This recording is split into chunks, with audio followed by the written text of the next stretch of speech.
Gut Sensory Transduction. Diego V. Bojorquez, Roger A. Little. For the gastrointestinal, GI, tract relies on hormones and neurotransmitters to integrate signals arising in the lumen with whole body homeostasis.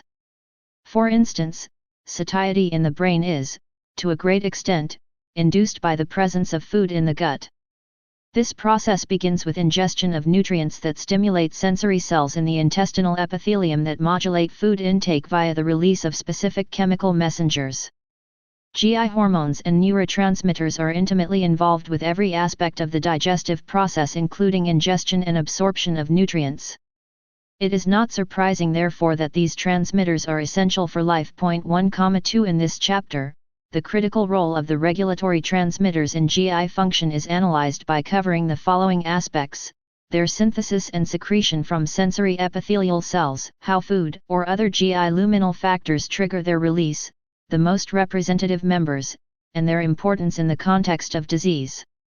Hormones and neurotransmitters. The sensory cells of the GI epithelium, enteroendocrine cells, as well as neurons of the enteric nervous system are the main producers of chemical messengers, which are released in the form of hormones or neurotransmitters.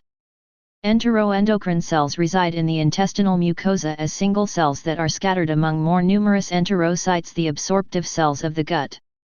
Most enteroendocrine cells are oriented with their apical surface open to the lumen, where they are exposed to food and other contents within the gut lumen. Upon stimulation, enteroendocrine cells release from their basolateral surface hormones, which enter the paracellular space where they are taken up into the blood. In contrast to enteroendocrine cells, enteric neurons are found below the mucosal epithelium, and even though villi and crypts are richly innervated, enteric neurons are not believed to be directly exposed to food in the gut.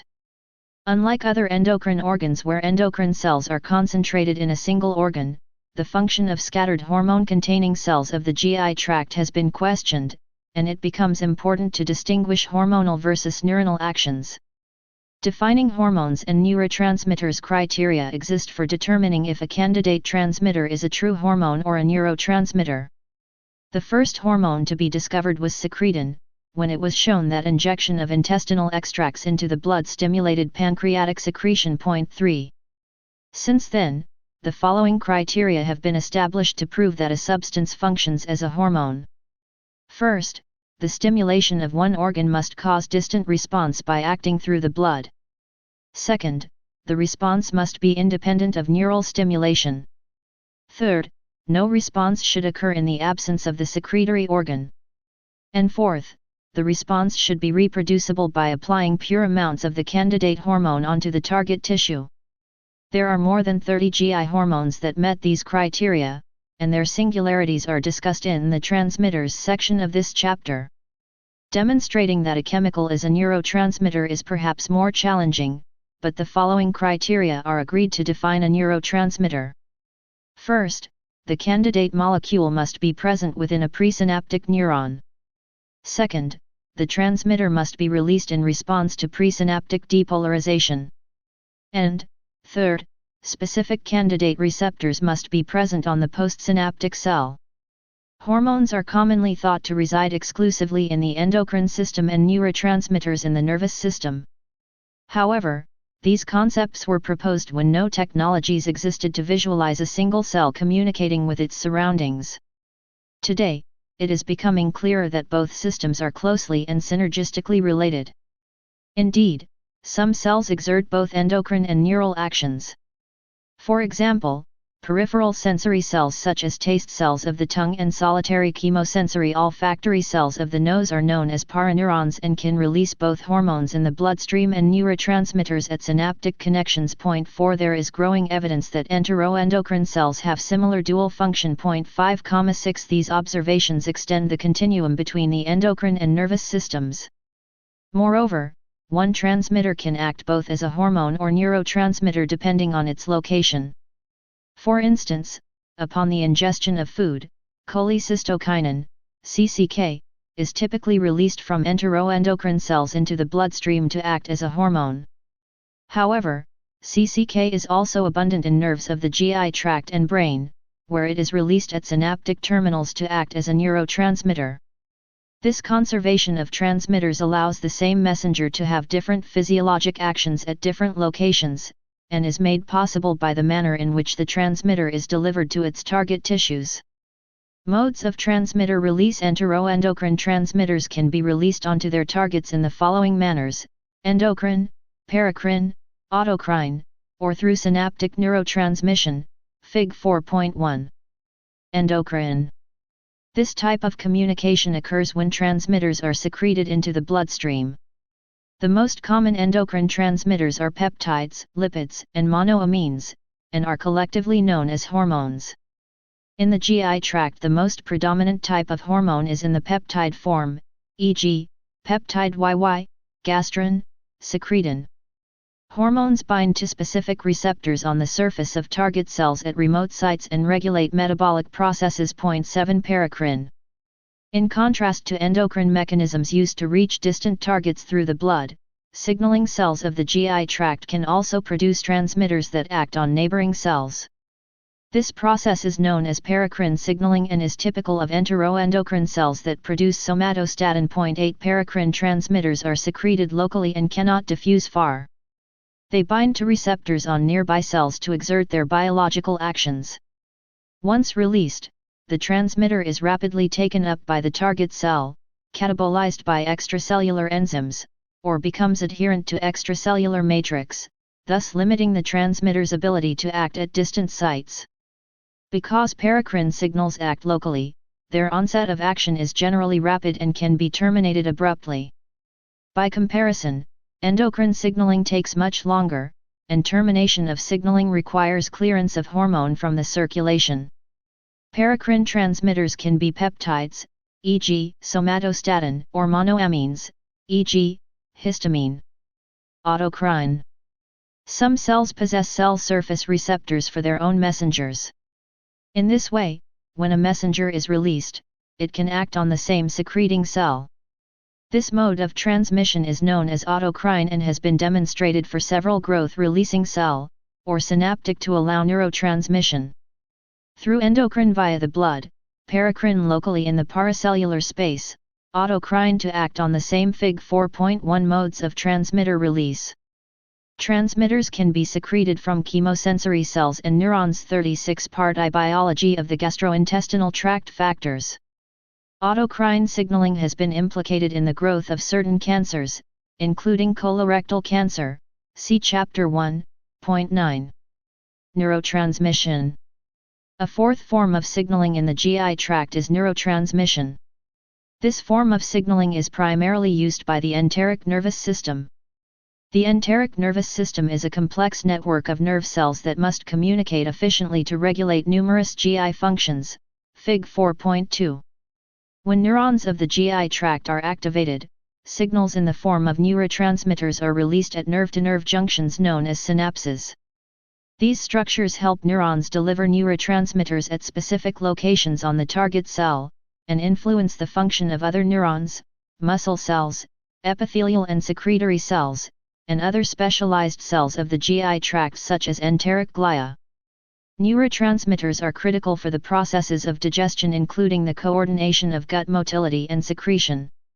Although the GI tract secretes a variety of neurotransmitters, the most common are peptides such as vasoactive intestinal polypeptide, VIP, or small molecules, such as acetylcholine and norepinephrine.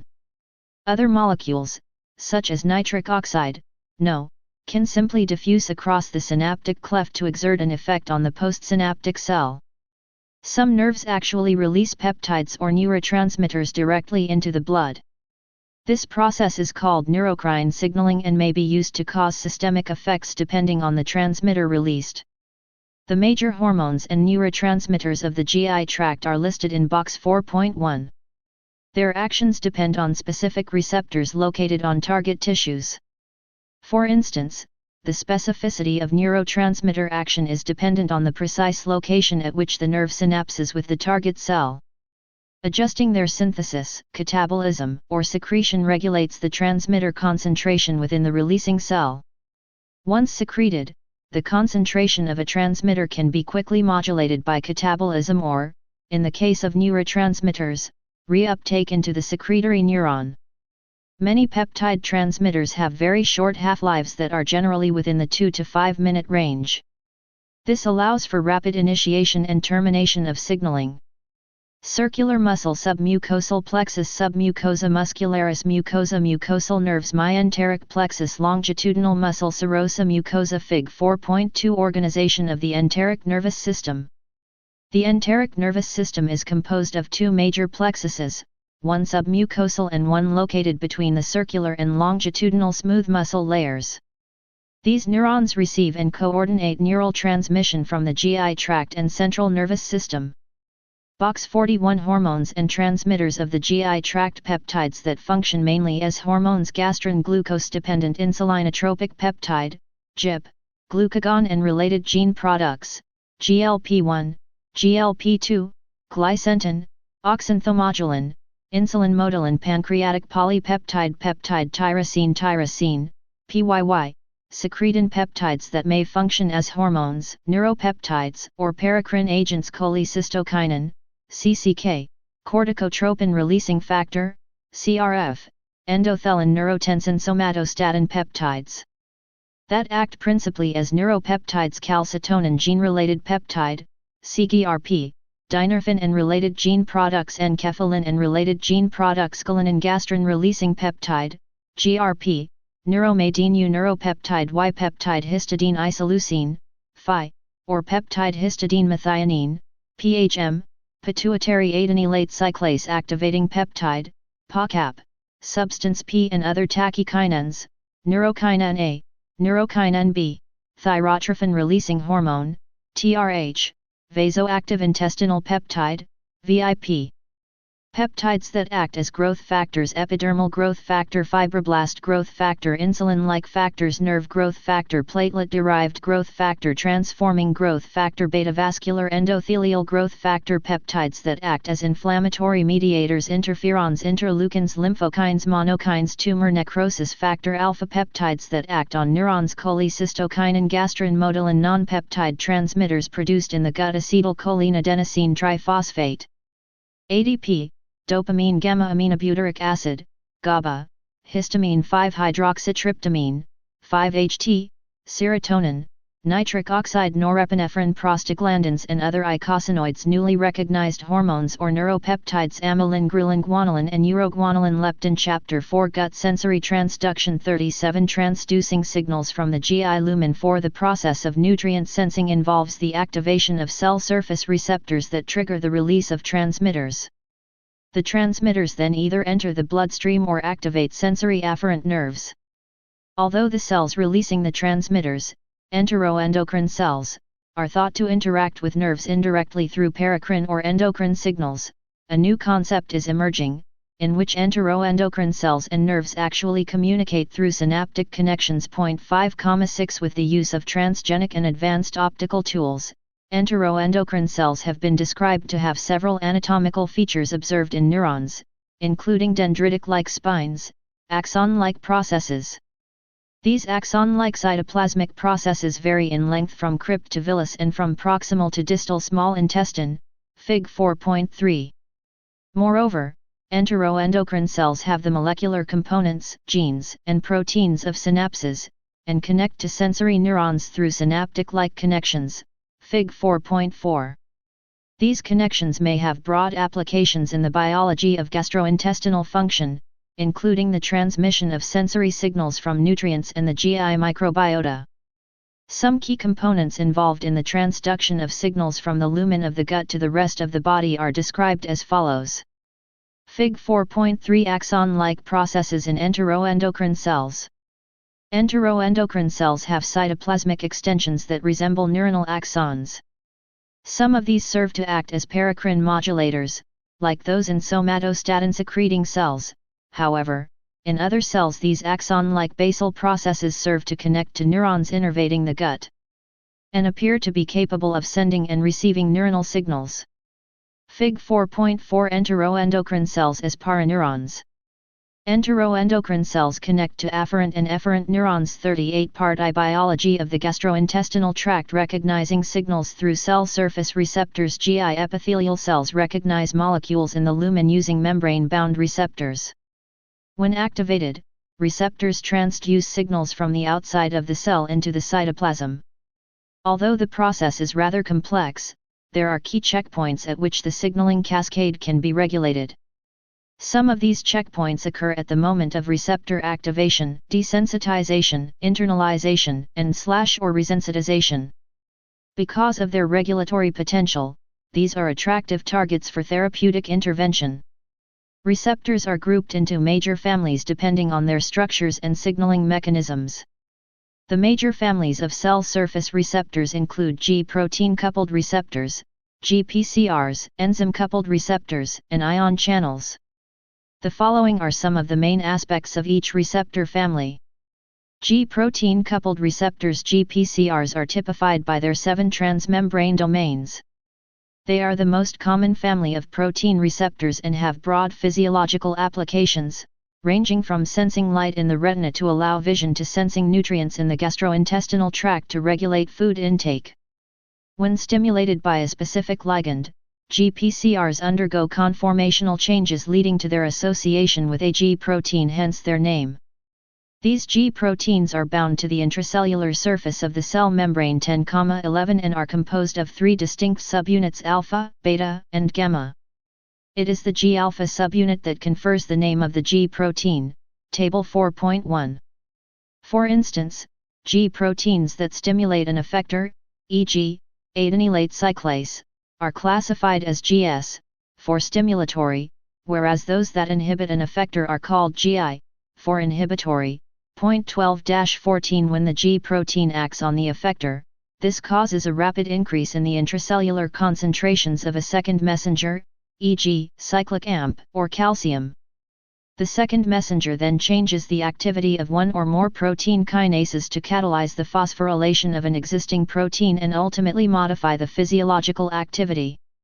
In general, the GCPR signaling mechanism involves the following events.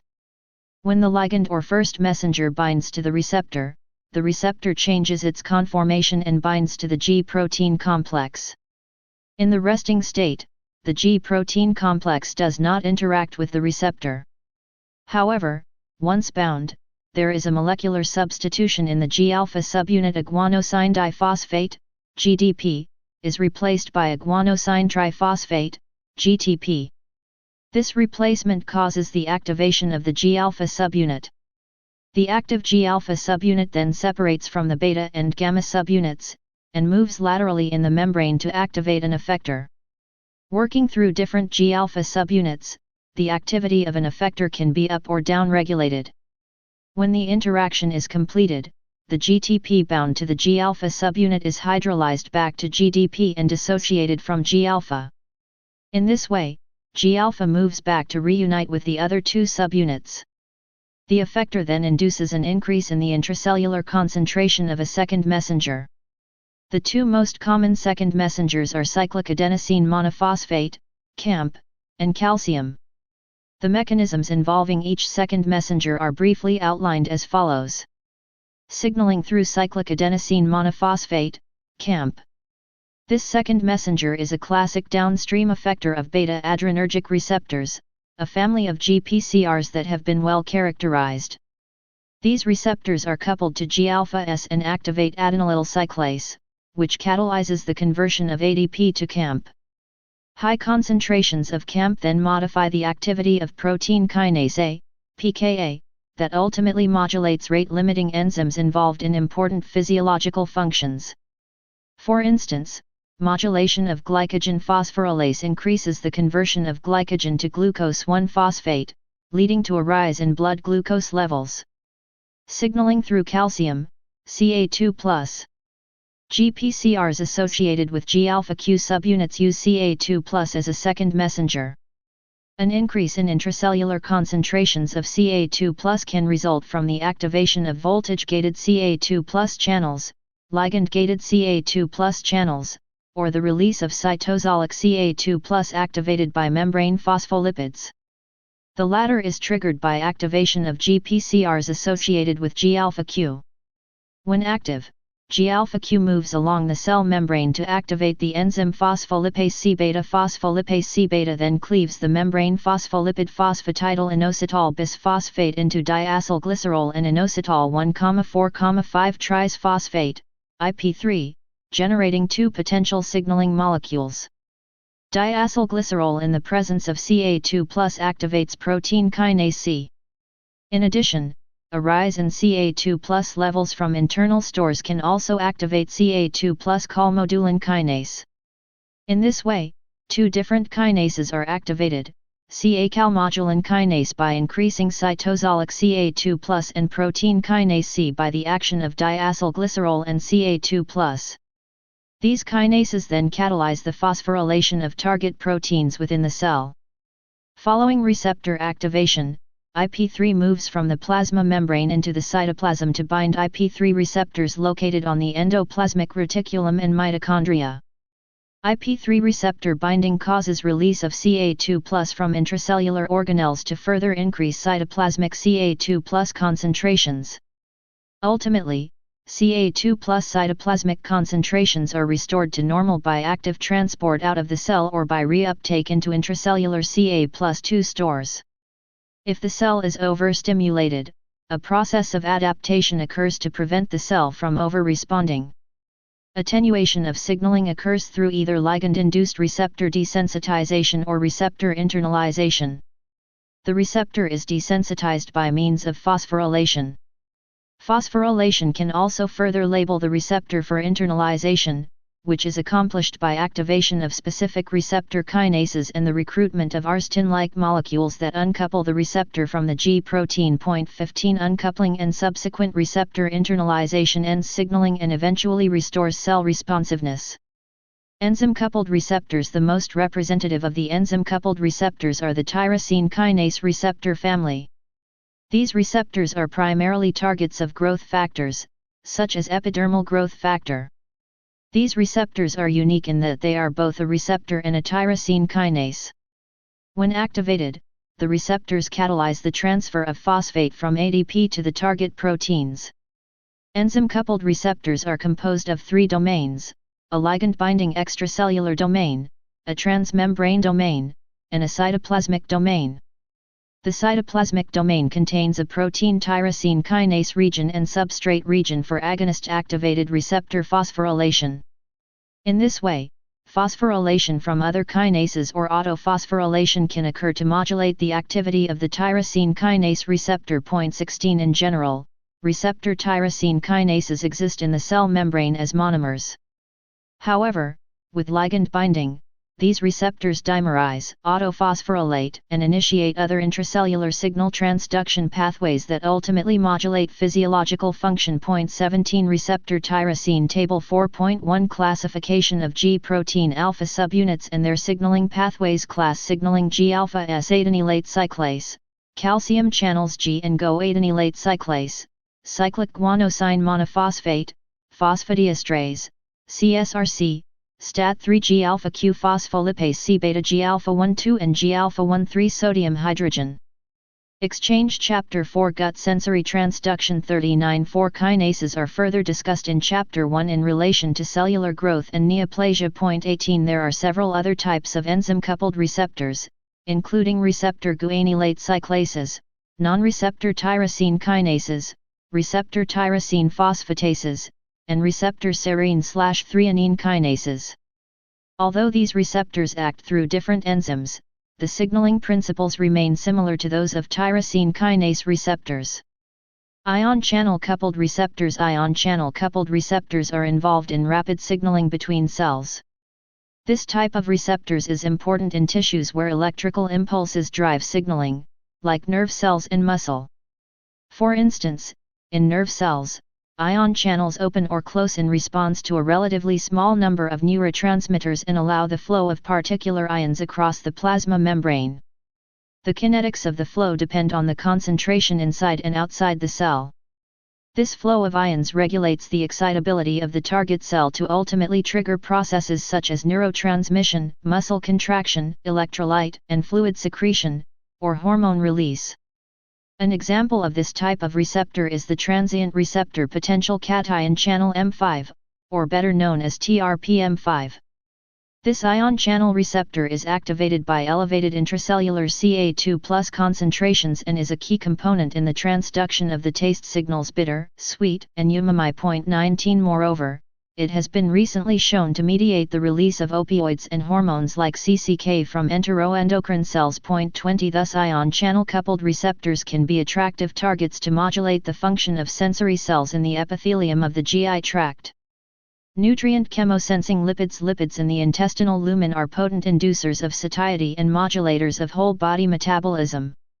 Although the mechanisms are not completely understood, it has been recently demonstrated that specific lipids are recognized by cell surface receptors, which activate the release of several hormones, including CCK, peptide YY, and glucagon-like peptide 1. The lipids can be in the form of triglycerides or free fatty acids of various chain lengths. Different lipids are recognized by different receptors. For instance, the GQ-coupled GPCRs 40, i.e., FFAR1, and 120 respond to medium and long-chain fatty acids, whereas the G-coupled GPR41, i.e., FFAR3, and GPR43, i.e., FFAR2, bind to short-chain fatty acids of 2 to 5 carbons. 21. It is possible that some GPCRs respond to lipids in the lumen of the gut. Other non-GPCRs are also involved in lipid sensing, such as the immunoglobulin-like domain-containing receptor, ILDR.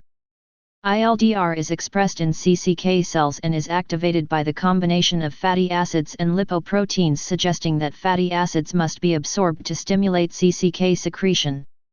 Although the specific location of most nutrient receptors has yet to be determined, it may be that at least some lipids need to be digested and absorbed prior to activating hormone release.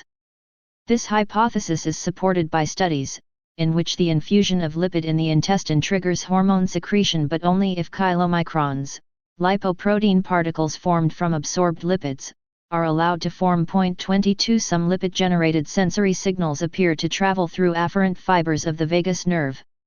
For instance, infusion lipids into the duodenum increases brown fat temperature, and this effect is abolished if lipids are infused along with tetracaine, potent local anesthetic used to block vagal afferents activation. 23. Signals traveling through afferent nerves or the bloodstream ultimately induce homeostatic changes, e.g., satiety, body temperature, GI motility, in response to the presence of nutrients in the GI lumen. Proteins and amino acids. Proteins can also be potent stimulants of GI hormone secretion. Most proteins stimulate hormone secretion only when digested to peptones and amino acids, AAS. Recently, enteroendocrine cells have been found to express several classes of amino acid receptors that mediate hormone secretion. For instance, the calcium sensing receptor, CASR, which was originally identified for its ability to detect and respond to extracellular Ca2+ and regulation of calcium homeostasis in the kidney and parathyroid gland. 24. Also recognizes L-amino acids and D and tripeptides. 25. A clear role for CASR has been established in the regulation of L-amino acid stimulated gastrin and gastric acid secretion. 26,27. The aromatic AAS phenylalanine and tryptophan are the most potent AAS for stimulating CASR and are also the most potent for stimulating CCK secretion. The discovery of CASR in CCK cells and its link to secretion support its physiological importance as a nutrient sensor in the GI tract. Besides CCK, CASR appears to also mediate the secretion of GIP, GLP-1, and PYY2830. Another amino acid sensing receptor closely related to CASR is the G-protein coupled receptor, GPRC6A. GPRC6A responds to basic AAS and is expressed in taste cells and enteroendocrine cells of the distal small intestine, where mediates the secretion of GLP-1.31. Genetic deletion of GPRC6A leads to diet-induced obesity, implying that this receptor is important for metabolic regulation. 32. Finally, the taste receptors, T1R1/T1R3, also recognize acidic AAS and do not appear to be restricted to taste cells of the tongue, but instead are distributed in chemosensory cells throughout the body. Together, CASR, GPFC6A, and T1R1/T1R3 respond to all of the 20 LAAS and represent a comprehensive mechanism to sense amino acid nutrient stimuli. Partially digested protein in the form of peptones can also stimulate hormone secretion. The G-protein-coupled receptor GPR93 is not only a lysophosphatidic acid receptor but is also activated by peptone. 33 GPR93 is expressed in enterocytes and enteroendocrine cells, where its activation has been coupled to CCK secretion. 34 Thus GPR93 may be the mechanism by which peptone stimulates CCK release following a meal. Some intact proteins stimulate hormone secretion indirectly through a class of endogenous luminally active hormone-releasing factors, including luminal cholecystokinin-releasing factor, LCRF, 35 and diazepam binding inhibitor, DBI. 36. The most potent proteins are those that compete for trypsin binding and allow the endogenous releasing factor to escape proteolytic digestion within the gut lumen. Taste ants. Sensing taste ants in various foods is important to regulate pleasure, reward, food intake, and other important metabolic functions. The GI tract detects chemicals and toxins through specific receptors expressed by specialized chemosensory cells. These cells are best characterized in the tongue, where they are concentrated in taste buds. Taste receptor cells can detect chemicals that give rise to the 5 different flavors: sweet, salty, sour, bitter, and umami, the savory taste of soy sauce. Although this is an active area of research, only the sensing mechanisms for sweet, bitter, and umami flavors are well understood. These 3 flavors are mediated by the activation of 2 families of GPCRs, taste-1 receptors, T1RS, and taste-2 receptors, T2RS. In humans, there are 30 T2R proteins and 3 T1RS, named T1R1, T1R2, and T1R3. 3739 Sweet and umami flavors are recognized by T1RS. In the tongue, T1R1 and T1R2 are expressed in separate taste receptor cells, but always along with T1R3. In this way, the receptors form heterodimers that allow the detection of sweet ligands in the case of T1R2 plus T1R3, and umami in the case of T1R1 plus T1R3. 40 T1RS are also expressed in enteroendocrine cells. 41 Here, the 40-part I biology of the gastrointestinal tract binding of glucose to T1R2 plus T1R3 receptors in enteroendocrine cells in the gut lumen leads to secretion of incretin hormones, like glucagon-like peptide 1, GLP-1. GLP-1 ultimately modulates a wide variety of functions, including insulin secretion, nutrient absorption, and gut motility. 42 Consequently, gut-expressed taste signaling has become an active area of research to develop therapies for diet-related disorders like type 2 diabetes. 43 Bitter perception functions as a warning signal against the ingestion of toxic substances through direct taste aversion, induction of the pharyngeal gag reflex, and nausea. The wide array of T2RS present in the tongue as well as in the gut are set to recognize bitter compounds, such as toxic alkaloids in plants. 44 It is believed that bitter compounds that bypass T2RS in the tongue are recognized by T2RS in the gut, serving as a backup mechanism for inducing a protective response such as vomiting. 45 Activation of T2RS and their associated G-alpha-gust-ducin protein result in a rapid increase in cytosolic Ca2+, which stimulates membrane depolarization and hormone release. In the gut, bitter chemicals can stimulate the release of CCK from enteroendocrine cells to slow gastric emptying and decrease appetite, thus reducing the likelihood of toxin absorption. 42,45,46 Sensing the microbiome. Enteroendocrine cells typically have a small narrow opening to the luminal surface. Although it has long been assumed that nutrients stimulate enteroendocrine cells at their apical portion, there are some reports that absorbed and not luminal nutrients stimulate gut hormone release. 22 Thus it is possible that the apical portion of enteroendocrine cells open to the gut lumen may serve to sense bacterial inputs. Evidence supporting this hypothesis comes from the fact that some bacterial toll-like receptors, e.g., TLRs 4, 5, and 9, are exclusively expressed in enteroendocrine cells. 47 When these specific TLRs are stimulated with bacterial ligands, e.g., LPS or flagellin, CCK and several chemokines are secreted. Remarkably, cytokines and defensins are secreted from an enteroendocrine cell line, i.e., STC1, only in response to bacterial ligands and not to fatty acids. Moreover, silencing MYD88, a central mediator of TLR signaling, reduces CCK secretion stimulated by bacterial ligands but not by fatty acids. 48 This evidence suggests that there may be two different sensing pathways in enteroendocrine cells, one for bacteria and another for nutrients. It has long been assumed that chemosensory receptors on enteroendocrine cells reside on the apical surface, which is open to the gut lumen. However, this has not yet been demonstrated, and recent evidence suggests that some nutrients stimulate enteroendocrine cells when exposed to the basal lateral surface. Because gut microbiota reside in the lumen of the GI tract, it is likely that toll-like receptors are located on microvilli. In the future, elucidating the location of receptors on enteroendocrine cells may facilitate the design of drugs to target specific receptors and modulate the secretion of hormones involved in appetite regulation and insulin secretion. Other factors stimulating transmitter release. There is evidence that GI hormones can be released by certain non-nutrient factors present in the lumen of the gut, Fig. 4.5. CCK was the first hormone shown to be regulated by an intraluminal releasing factor. 49,50 Luminal CCK releasing factor was purified from intestinal washings and shown to stimulate CCK release when instilled into the lumen of animals.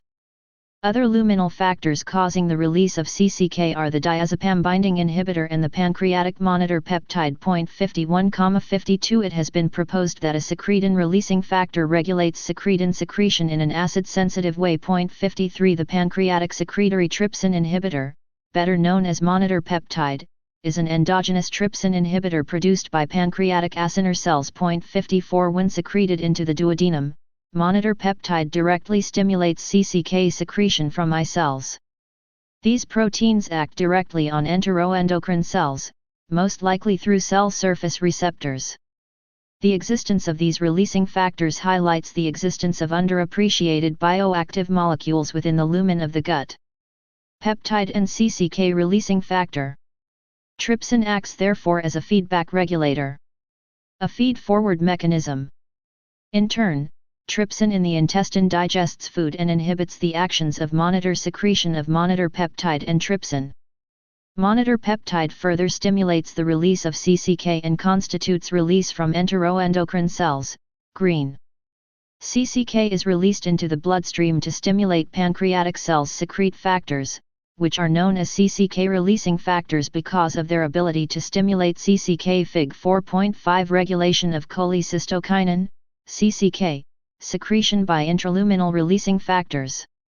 Intestinal epithelial Chapter 4 Gut Sensory Transduction 41 The transmitters for the same factors that stimulate transmitter release simultaneously modulate the expression of specific transmitter genes through specific gene regulatory elements.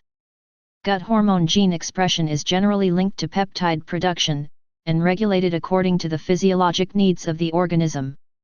For example, once a biological response is elicited, signals may then be sent back to the endocrine cell to turn off hormone secretion.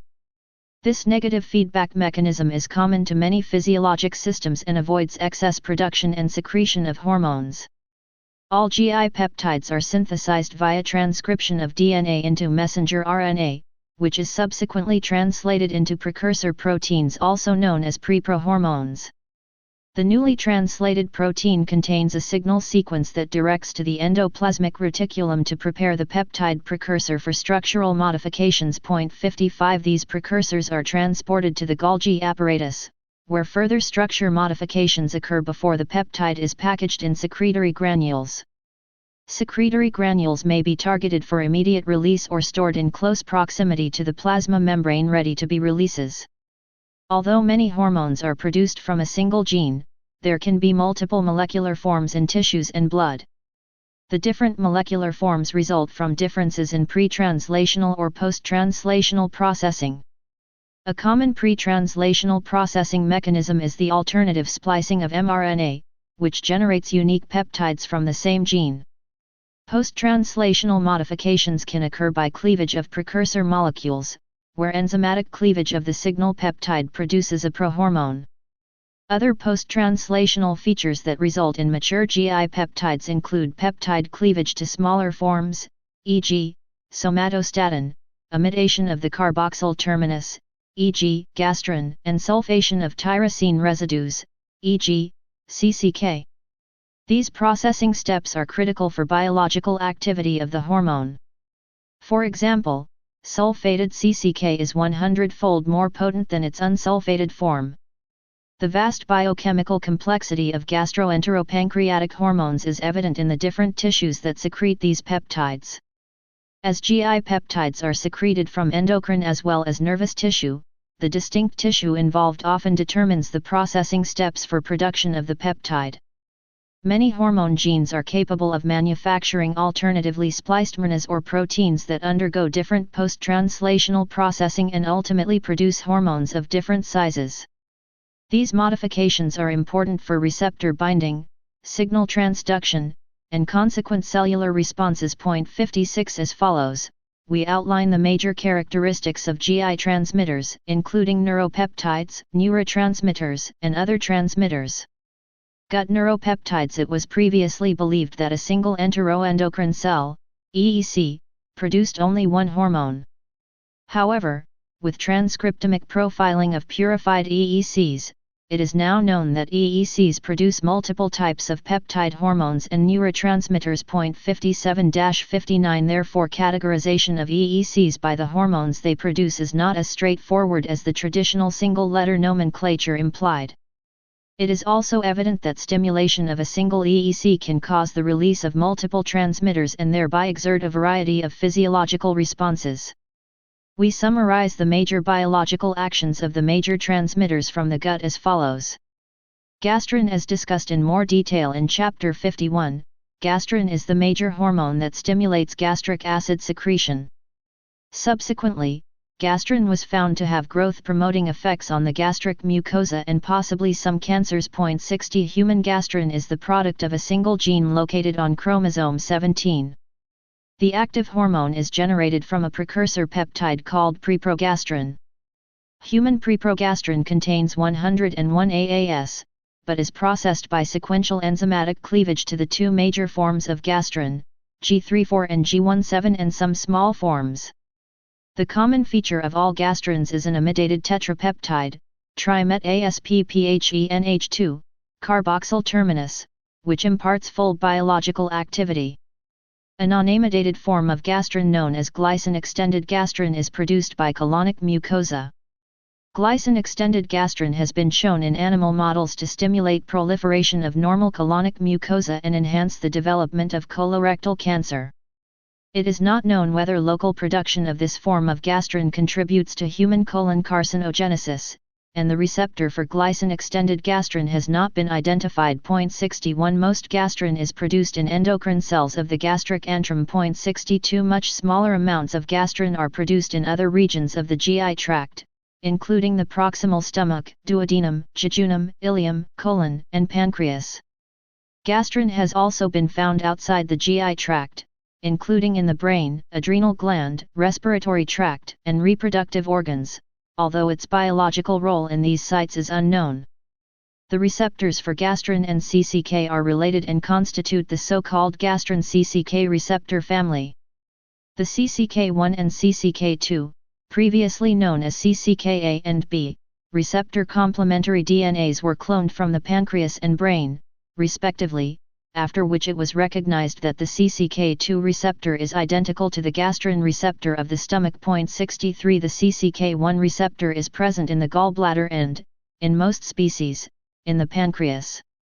The CCK1 receptor has a 1,000-fold higher affinity for CCK than for gastrin. The CCK1 and CCK2 gastrin receptors have greater than 50% sequence homology and respond differently to various receptor antagonists and to gastrin.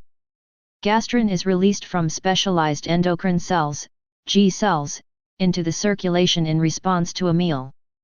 The specific components of a meal that stimulate gastrin release include protein, peptides, and AAS. Gastrin release is profoundly influenced by the pH of the stomach. Fasting and increased gastric acidity inhibit gastrin release, whereas a high gastric pH is a strong stimulus for its secretion. Hypergastrinemia occurs in pathologic states associated with decreased acid production, such as atrophic gastritis. Serum gastrin levels can also become elevated in patients on prolonged acid-suppressive medications, such as histamine receptor antagonists and proton pump inhibitors. Hypergastrinemia in these conditions is caused by stimulation of gastrin production by the alkaline pH environment. Another important but far less common cause of hypergastrinemia is a gastrin-producing tumor, also known as Zollinger-Ellison syndrome. See Chapter 34. Cholecystokinin CCK is a peptide transmitter produced primarily by enteroendocrine cells of the proximal small intestine and is secreted into the blood following ingestion of a meal. Circulating CCK binds to specific CCK1 receptors on the gallbladder, pancreas, smooth muscle of the stomach, and peripheral nerves to stimulate gallbladder contraction and pancreatic secretion, regulate gastric emptying and bowel motility, and induce satiety. 64 These effects serve to coordinate the ingestion, digestion, and absorption of dietary nutrients. Ingested fat and protein are the major food components that stimulate CCK release. CCK was originally identified as a 33 amino acid peptide. However, since its discovery, larger and smaller forms of CCK have been isolated from blood, intestine, and brain. All forms of CCK are produced from a single gene by post-translational processing of a preprohormone. Forms of CCK ranging in size from CCK58 to CCK8 have similar biological activities. 6542 Part I Biology of the gastrointestinal tract. CCK is the major hormonal regulator of gallbladder contraction. It also plays an important role in regulating meal-stimulated pancreatic secretion. See Chapter 56. In many species, this latter effect is mediated directly through receptors on pancreatic acinar cells, but in humans, in whom pancreatic CCK1 receptors are less abundant, CCK appears to stimulate pancreatic secretion indirectly through enteropancreatic neurons that possess CCK1 receptors. In some species, CCK has trophic effects on the pancreas, although its potential role in human pancreatic neoplasia is speculative. CCK also has been shown to delay gastric emptying. 66 This action may be important in coordinating the delivery of food from the stomach to the intestine. CCK has been proposed as a major mediator of satiety and food intake, an effect that is particularly noticeable when food is in the stomach or intestine. CCK inhibits gastric acid secretion by binding to CCK1 receptors on somatostatin D cells in the antrum and oxyntic mucosa. Somatostatin acts locally to inhibit gastrin release from adjacent G cells and directly inhibits acid secretion from parietal cells. 67 Clinically, CCK has been used together with secretin to stimulate pancreatic secretion for pancreatic function testing. It is also used radiographically or scintigraphically to evaluate gallbladder contractility. There are no known diseases of CCK excess. Low CCK levels have been reported in individuals with celiac disease who have reduced intestinal mucosal surface area and in those with bulimia nervosa. 68,69 Elevated levels of CCK have been reported in some patients with chronic pancreatitis, see Chapter 59, presumably because of reduced pancreatic enzyme secretion and interruption of negative feedback regulation of CCK release. 70 Secretin, the first hormone, secretin, was discovered when it was observed that intestinal extracts, when injected intravenously into dogs, caused pancreatic secretion. 71 Secretin is released by acid in the duodenum and stimulates pancreatic fluid and bicarbonate secretion, leading to neutralization of acidic chyme in the intestine, see Chapter 56. Secretin also inhibits gastric acid secretion, see Chapter 51, and intestinal motility. Human secretin is a 27 amino acid peptide and, similar to many other GI peptides, is amidated at the carboxyl terminus. It is the founding member of the secretin-glucagon VIP family of structurally related GI hormones. Secretin is most abundant in enteroendocrine cells of the small intestine but appears to be expressed in nearly all EECs. 72 The secretin receptor is a member of a large family of G protein-coupled receptors, GPCRs, that is structurally similar to receptors for glucagon, calcitonin, parathyroid hormone, pituitary adenylate cyclase activating peptide, PACAP, and VIP. One of the major physiological actions of secretin is stimulation of pancreatic fluid and bicarbonate secretion, see Chapter 56. Pancreatic bicarbonate, on reaching the duodenum, neutralizes gastric acid and raises the duodenal pH, thereby turning off secretin release. Negative feedback. It has been suggested that acid-stimulated secretin release is regulated by an endogenous intestinal secretin-releasing factor. 73 This peptide stimulates secretin release until the flow of pancreatic proteases is sufficient to degrade the releasing factor and terminate secretin release. Although the primary action of secretin is to produce pancreatic fluid and bicarbonate secretion, it is also an enterogastrone, a substance that is released when fat is present in the GI lumen and that inhibits gastric acid secretion. In physiologic concentrations, secretin inhibits gastrin release, gastric acid secretion, and gastric motility. 74 The most common clinical application of secretin is in the diagnosis of gastrin-secreting tumors. 75 As discussed in Chapter 34. Vasoactive intestinal polypeptide VIP is a neuromodulator that has broad significance in intestinal physiology. VIP is a potent vasodilator that increases blood flow in the GI tract and causes smooth muscle relaxation and epithelial cell secretion. 76,77 As a chemical messenger, VIP is released from nerve terminals and acts locally on cells bearing VIP receptors. VIP belongs to a family of GI peptides, including secretin and glucagon, that are structurally related. The VIP receptor is a G protein-coupled receptor that stimulates intracellular CAMP generation. Like other GI peptides, VIP is synthesized as a precursor molecule that is cleaved to an active peptide of 28-AAS. VIP is expressed primarily in neurons of the peripheral enteric and central nervous systems and is released along with other peptides, including primarily Phi-N/or PHM, see Box 4.1. 78 VIP is an important neurotransmitter throughout the central and peripheral nervous systems. 79 Because of its wide distribution, VIP has effects on many organ systems, most notably, in the GI tract. VIP stimulates fluid and electrolyte secretion from intestinal epithelium and bile duct cholangiocytes. 80,81 VIP, along with NO, is a primary component of non-adrenergic, non-cholinergic nerve transmission in the gut. 82 GI smooth muscle exhibits a basal tone, or sustained tension, caused by rhythmic depolarizations of the smooth muscle membrane potential. VIP serves as an inhibitory transmitter of this rhythmic activity, causing membrane hyperpolarization and subsequent relaxation of GI smooth muscle. Accordingly, VIP is an important neuromodulator of sphincters of the GI tract, including the lower esophageal sphincter and sphincter of Oddi. In certain pathologic conditions, such as achalasia and Hirschsprung disease, the lack of VIP innervation is believed to play a major role in defective esophageal relaxation and bowel dysmotility, respectively. 83,84 Unlike GI endocrine cells that line the mucosa of the gut, VIP is produced and released from neurons, and it is likely that most measurable VIP in serum is of neuronal origin. Normally, serum VIP levels are low and do not appreciably change with a meal. However, in pancreatic cholera, also known as Werner-Morrison syndrome and manifested by watery diarrhea, hypokalemia, and achlorhydria, 85 VIP levels can be extraordinarily high. 80 VIP secreting tumors usually produce a voluminous diarrhea. 86, see Chapter 34.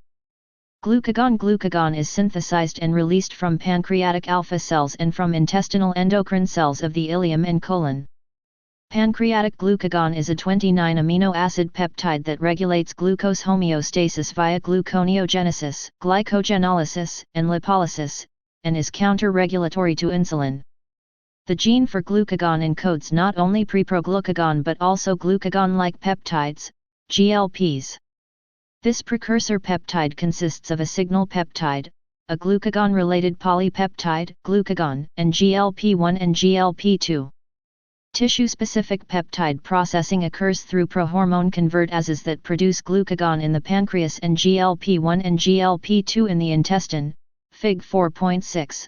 0.87,88 Glucagon and GLP-1 regulate glucose homeostasis. 0.89 Glucagon is released from the endocrine pancreas in response to a meal and binds to G-protein coupled receptors on skeletal muscle and the liver to exert its glucoregulatory effects. GLP-1 stimulates insulin secretion and augments the insulin-releasing effects of glucose on the pancreatic beta cell, see later, enteroinsular axis. GLP-1 analogues have been developed for the treatment of type 2 diabetes mellitus. A long-acting human GLP-1 analog improves beta cell function and can lower body weight in patients with type 2 diabetes. 90,91 GLP-2 is an intestinal growth factor that increases villus height, stimulates intestinal crypt proliferation, and prevents enterocyte apoptosis. Based on these actions, GLP-2 agonists are used for the treatment of short bowel syndrome. Chapter 4 Gut Sensory Transduction 43.4 Glucose-dependent insulinotropic polypeptide GIP was discovered because of its ability to inhibit gastric acid secretion, enterogastrone effect, and was originally termed gastric inhibitory polypeptide. It was subsequently shown that the effects on gastric acid secretion occur only at very high concentrations that are above the physiologic range. However, GIP has potent effects on insulin release that, like GLP-1, potentiates glucose-stimulated insulin secretion. 92 Based on this action, GIP was redefined as glucose-dependent insulinotropic polypeptide. GIP is a 42 amino acid peptide produced by cells in the mucosa of the small intestine. GIP is released into the blood in response to ingestion of glucose or fat. In the presence of elevated blood glucose levels, GIP binds to its receptor on pancreatic beta cells, activating adenylate cyclase and other pathways that increase intracellular calcium concentrations, leading to insulin secretion. Importantly, however, the effects on insulin secretion occur only if hyperglycemia exists. GIP does not stimulate insulin release under normoglycemic conditions. GIP receptors are also expressed on adipocytes, through which GIP augments triglyceride storage, which may contribute to fat accumulation. Based on the insulinotropic properties of GIP, coupled with its effects on adipocytes, it has been proposed that GIP may play a role in obesity and development of insulin resistance associated with type 2 diabetes mellitus. 93 Consistent with this proposal was the experimental finding that mice lacking the GIP receptor do not gain weight when placed on a high-fat diet. 94 It remains to be seen whether GIP antagonists can be used to treat obesity. In rare circumstances, receptors for GIP may be aberrantly expressed in the adrenal cortex, resulting in food-dependent Cushing syndrome. 95,96 Pancreatic polypeptide family originally isolated during the preparation of insulin. Pancreatic polypeptide, PP, is the founding member of the PP family. 97 The PP family of peptides includes NPY and peptide tyrosine, PYY, which were discovered because of the presence of a C-terminal tyrosine amide. 98. 99 pp is stored and secreted from specialized pancreatic endocrine cells, PP cells, 100 whereas NPY is a principal neurotransmitter found in the central and peripheral nervous systems. 101 PYY has been localized to enteroendocrine cells throughout the GI tract but is found in greatest concentrations in the ileum and colon, where it is produced in the same cells that synthesize GLPs. 102 The PPPYY-NPY family of peptides functions as endocrine, paracrine, and neurocrine transmitters in the regulation of a number of actions that result from binding to one of 5 receptor subtypes. 103 pp inhibits pancreatic exocrine secretion, gallbladder contraction, and gut motility. 104 pyy inhibits vagally stimulated gastric acid secretion and other motor and secretory functions. 105 An abbreviated form of pyy lacking the first 2 AAS of the normally produced 36 amino acid peptide, PYY 336, has been shown to reduce food intake when administered to humans, indicating that intestinally released peptide may play a role in Regulating meal size. 106 Many PYY cells possess neuropods that run along the basal surface of adjacent enterocytes, which possess Y1 and Fig4.6 post-translational processing of glucagon. The glucagon gene is transcribed and translated into proglucagon, a precursor peptide. Proglucagon undergoes enzymatic cleavage, yellow box. The product of the cleavage depends on the type of enzyme. For instance, PC2 expressed in the pancreas cleaves proglucagon into active glucagon, whereas PC1/3 expressed in the intestine cleaves proglucagon into a peptide fragment that gives rise to glucagon-like peptide 1, GLP-1, and glucagon-like peptide 2, GLP-2. In the intestine, GLP-1 is further processed into smaller fragments with different bioactive functions. Some of the enzymes involved in the process are dipeptidyl peptidase 4, DPP4, and neutral endopeptidase, NEP. 44 Party biology of the gastrointestinal tract. Y2-PYY receptor subtypes. It is likely that locally released PYY exerts a colonic anti-secretory effect. 107 NPY is one of the most abundant peptides in the central nervous system and, in contrast to PYY336, is a potent stimulant of food intake. 108 Peripherally, NPY affects vascular and GI smooth muscle function. 109 Substance P and the tachykinase. Substance P belongs to the tachykinase family of peptides, which includes neurokinin A and neurokinin B. The tachykinases are found throughout the peripheral and central nervous systems and are important mediators of neuropathic inflammation. 110 Tachykinases, as a group, are encoded by two genes that produce pre-protokinin A and pre-protokinin B. Common to both is a well-conserved C-terminal pentapeptide.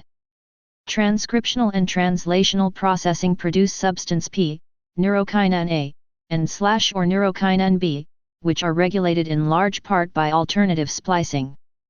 These peptides function primarily as neuropeptides. Substance P is a neurotransmitter of primary sensory afferent neurons and binds to specific receptors in lamina I of the spinal cord. 111 Three receptors for this family of peptides have been identified: NK1, NK2, and NK3. Substance P is the primary ligand for the NK1 receptor, neurokinin A for the NK2 receptor, and neurokinin B for the NK3 receptor. However, all these peptides can bind and signal through all three receptor subtypes. Substance P has been implicated as a primary mediator of neurogenic inflammation. In the intestine, Clostridium difficile-initiated experimental colitis results from toxin-induced release of substance P and consequent activation of the NK1 receptor. 113 These inflammatory sequelae can be blocked by substance P receptor antagonists. Substance P receptors are more abundant in the intestine of patients with ulcerative colitis and Crohn's disease. 114 Somatostatin. This is a 14 amino acid cyclic peptide that was initially identified as an inhibitor of growth hormone secretion. Since its discovery, it has been found in almost every organ in the body and throughout the GI tract. In the gut, somatostatin is produced by D cells in the gastric and intestinal mucosa and islets of the pancreas, as well as enteric neurons. 115 Somatostatin has a number of pharmacologic effects that are mostly inhibitory. In the stomach, somatostatin plays an important role in regulating gastric acid secretion. 116 In the antrum, D cells are open to the lumen, where they are directly exposed to acid. A low gastric pH stimulates D cells that lie in close proximity to gastrin-producing cells to secrete somatostatin and inhibit gastrin release. See Chapter 51. Reduced gastrin secretion decreases the stimulus for acid production and the pH of the stomach contents rises. Thus some of the inhibitory effects of gastric acid on gastrin release, see earlier, gastrin, are mediated by somatostatin. Somatostatin release is also influenced by mechanical stimulation, dietary components of a meal, including protein, fat, and glucose, and other hormones and neurotransmitters. 117 Muscarinic stimulation appears to be the most important neural stimulus to somatostatin secretion. At least 5 somatostatin receptors have been identified that account for divergent pharmacologic properties. 118 For example, receptor subtypes 2 and 3 couple to inhibitory G proteins but receptor subtype 1 does not. In addition, only somatostatin receptor subtype 3 inhibits adenylate cyclase. The inhibitory effects of somatostatin are mediated by a decrease in CAMP, CA2+ channel inhibition, or K-end channel opening. In the gut, somatostatin has broad inhibitory actions. In addition to effects on gastric acid, somatostatin reduces pepsin-OGen secretion. Somatostatin profoundly inhibits pancreatic enzyme, fluid, and bicarbonate secretion and reduces bile flow. 119 The effects of somatostatin on gut motility are largely inhibitory, with the exception that it stimulates the migrating motor complex, MMC, possibly through effects on motilin. Somatostatin also reduces intestinal transport of nutrients and fluid, reduces splanchnic blood flow, and has inhibitory effects on tissue growth and proliferation. 120,121 Because of its varied physiologic effects, somatostatin has several clinically important pharmacologic uses. Many endocrine cells possess somatostatin receptors and are sensitive to inhibitory regulation. Therefore, somatostatin and more recently developed somatostatin analogues are used to treat conditions of hormone excess produced by endocrine tumors, such as acromegaly, carcinoid tumors, and islet cell tumors, including gastrinomas. 122 Its ability to reduce splanchnic blood flow and portal venous pressure has led to somatostatin analogues being used in treating esophageal variceal bleeding. See Chapter 92. 123 The inhibitory effects on secretion have been exploited by using somatostatin analogues to treat some forms of diarrhea and reduce fluid output from pancreatic fistulas. Many endocrine tumors express abundant somatostatin receptors, making it possible to use radiolabeled somatostatin analogues, such as octreotide, to localize even small tumors throughout the body. Motilin is a 22-amino acid peptide produced by endocrine cells of the duodenal epithelium. 124 Motilin is not released by the stimulation of food but instead is secreted into the blood in a periodic and recurrent pattern that is synchronized with the MMC under fasting conditions. Elevations in blood motilin levels regulate the phase 3 contractions that initiate in the antroduodenal region and progress toward the distal gut.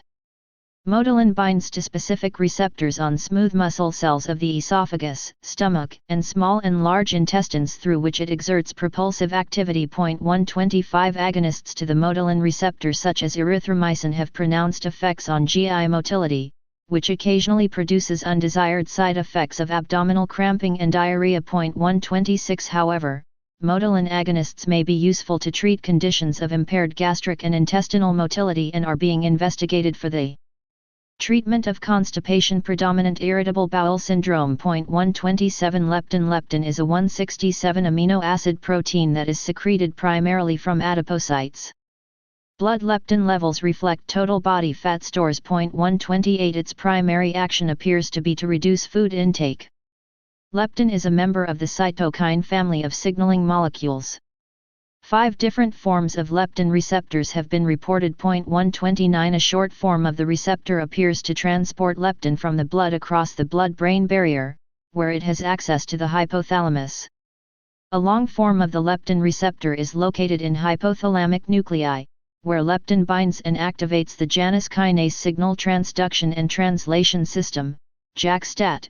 130 Small amounts of leptin are produced by the chief cells of the stomach and by the placenta, and are present in breast milk. Peripheral administration of leptin reduces food intake. However, this effect is reduced as animals become obese.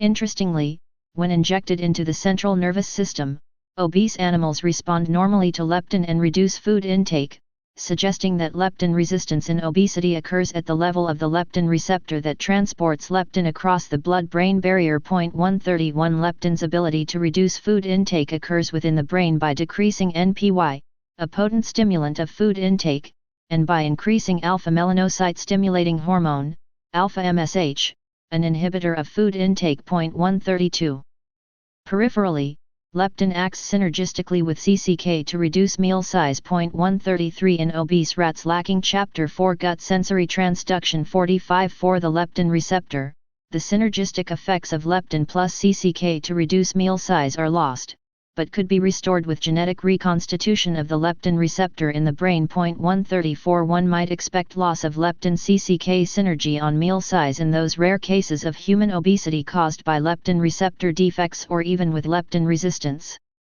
Blood levels of leptin increase as obesity develops and leptin appears to reflect total fat content. 135 At the cellular level, large adipocytes produce more leptin than small adipocytes. Because of its effects on food intake, it was initially thought that exogenous leptin could be used therapeutically to treat obesity. However, only a very modest effect on weight loss has been demonstrated in clinical trials.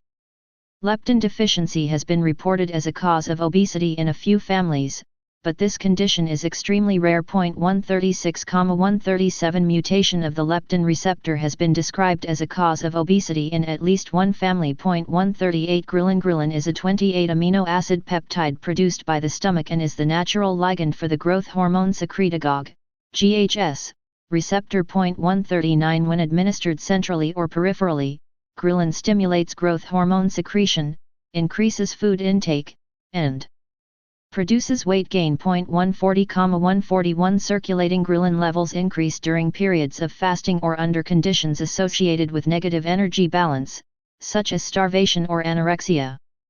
In contrast, ghrelin levels are low after eating and in obesity. Ghrelin appears to play a central role in the neurohormonal regulation of food intake and energy homeostasis. The gastric fundus is the most abundant source of ghrelin, although lower amounts of ghrelin are found in the intestine, pancreas, pituitary, kidney, and placenta. Ghrelin is produced by distinctive endocrine cells known as P/D1 cells. 142,143 that are of two types, open and closed.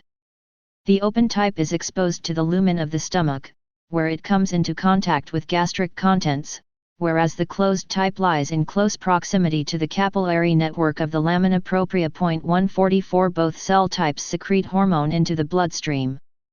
Based on its structure, ghrelin is a member of the motilin family of peptides and, like motilin, ghrelin stimulates gastric contraction and enhances stomach emptying. The observations that circulating ghrelin levels increase sharply before a meal and fall abruptly after a meal suggest that it serves as a signal for initiation of feeding. The effects of food on plasma ghrelin levels can be reproduced by ingestion of glucose and appear to be unrelated to the physical effects of a meal on gastric distension. Circulating ghrelin levels are low in states of positive energy balance such as obesity and are inversely correlated with body mass index. 145,146 Conversely, ghrelin levels are high in fasting, cachexia, and anorexia. Importantly, weight loss increases circulating ghrelin levels. 147 Ghrelin released from the stomach acts on the vagus nerve to exert its effects on feeding. However, it is also active when delivered to the central nervous system, and in this location, ghrelin activates NPY and a GUT-related protein-producing neurons in the arcuate nucleus of the hypothalamus, which are involved in the regulation of feeding. 141,148 Gastric bypass patients do not demonstrate the premeal increase in plasma ghrelin that is seen in normal individuals. 149 This lack of ghrelin release may be one of the mechanisms contributing to the overall effectiveness of gastric bypass surgery for inducing weight loss.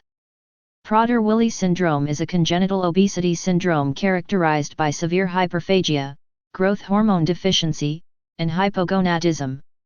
Although obesity is ordinarily associated with low ghrelin levels, patients with Prader-Willi syndrome have high circulating ghrelin levels that do not decline after a meal. 150,151 The levels of ghrelin in this syndrome are similar to those that can stimulate appetite and increase food intake in individuals receiving infusions of exogenous ghrelin, suggesting that abnormal ghrelin secretion may be responsible for the hyperphagia in Prader-Willi syndrome. 152 Neurotransmitters only. Limited number of transmitters have been described in neurotransmission throughout the GI tract.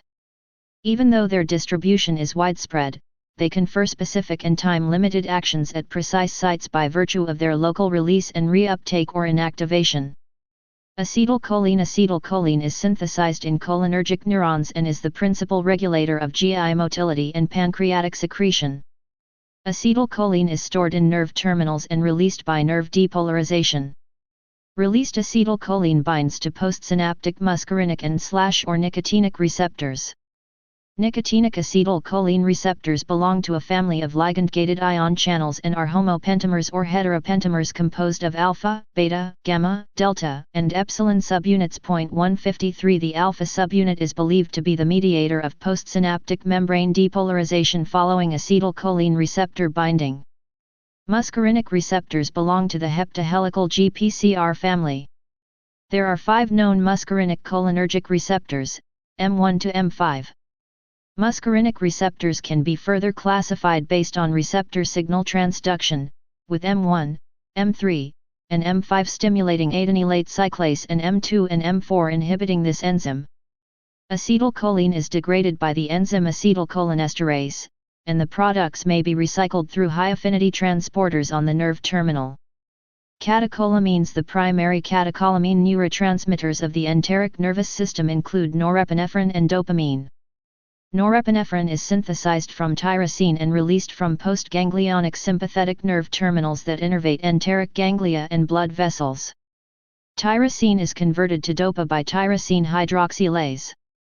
Dopa is initially converted into dopamine by dopa decarboxylase and packaged into secretory granules. Norepinephrine is formed from dopamine by the action of dopamine beta hydroxylase in the secretory granule. After an appropriate stimulus, norepinephrine-containing secretory granules are released from nerve terminals and bind to adrenergic receptors. Adrenergic receptors are G-protein coupled, have 7 typical membrane-spanning domains, and are of 2 basic types, alpha and beta. Alpha adrenergic receptors are further classified into alpha 1A, alpha 1B, alpha 2A, alpha 2B, alpha 2C, and alpha 2D. Similarly, beta receptors include beta 1, beta 2, and beta 3. Adrenergic receptors are known to signal through various G proteins, resulting in stimulation or inhibition of adenylate cyclase and other effector systems. Norepinephrine signaling is terminated by intracellular monoamine oxidase or by rapid reuptake by an amine transporter. The actions of adrenergic receptor stimulation regulate smooth muscle contraction, intestinal blood flow, and GI secretion. Dopamine is an important mediator of GI secretion, absorption, and motility and is the predominant catecholamine neurotransmitter of the central and peripheral nervous systems. In the central nervous system, dopamine regulates food intake, emotions, and endocrine responses and, peripherally, controls hormone secretion, vascular tone, and GI motility. Characterization of dopamine in the GI tract has been challenging for several reasons. First, dopamine can produce inhibitory and excitatory 46-part biology of the gastrointestinal tract effects on GI motility. 154 In general, the excitatory response, which is mediated by presynaptic receptors, occurs at a lower agonist concentration than the inhibitory effect, which is mediated by postsynaptic receptors. Second, localization of dopamine receptors has been hampered by identification of dopamine receptors in locations that appear to be species-specific. 155 Third, studies of dopamine in GI tract motility have often used pharmacologic amounts of this agonist.